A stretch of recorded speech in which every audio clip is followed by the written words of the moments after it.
Jedna djevojčica u školi traži od svoje učiteljice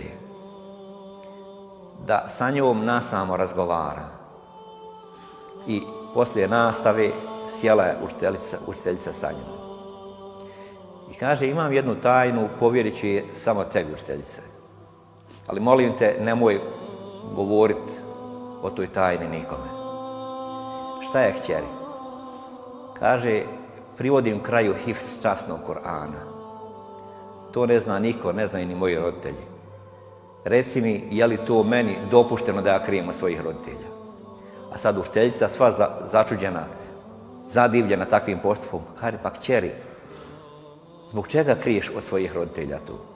Kaže, želim da kada dođemo na sudnji dan, onu krunu koju je poslanik sallallahu alejhi ve sellem obećao roditeljima djeteta koje nauči Kur'an, da im ja te krune stavim svojim rukama na njihovu glavu. Ona želi da to niko ne zna, pa čak ni njeni roditelji, da dođe na sudnji dan i to je tajna nje i njenog gospodara. Pogledajte te iskrenosti.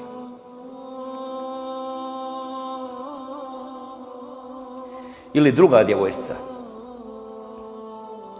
traži od svojih roditelja da joj naprave jedan mali sandučić. Kaže, imam ja svoji tajni pa da tu trpam. Znate, curice tu vole. I oni su njoj napravili sandučić, ona je imala svoj ključić i ona je tu nešto stavljala. Jedan dan ona je poginula u školi. U saobraćajnom udesu poginula.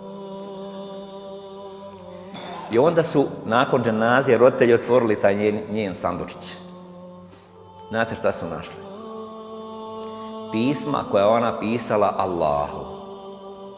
Zamislite, djevojčica piše pisma, kome piše Allahu? I stavlja u sandučić.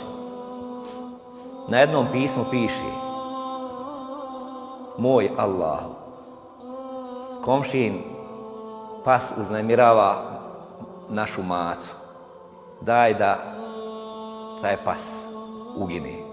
Taj dan, kad je ona stavila datum, taj dan je pas uginuo. U jednom pismu piše, a sve datume stavljala, ja Rabbi, moj babo je nepokretan. Ja bi voljela umrijeti, a da moj babo ozdravi. To je bilo njezino posljednje pismo. Babo je ozdravio poslije. Ali pogledajte te iskrenosti. A inače, djeca su iskrena. Mi kad odrastemo, onda naučimo se biti neiskreni. Da naučimo koristiti više lica. Djeca imaju jedno lice. Oni što misli, to ti kaže.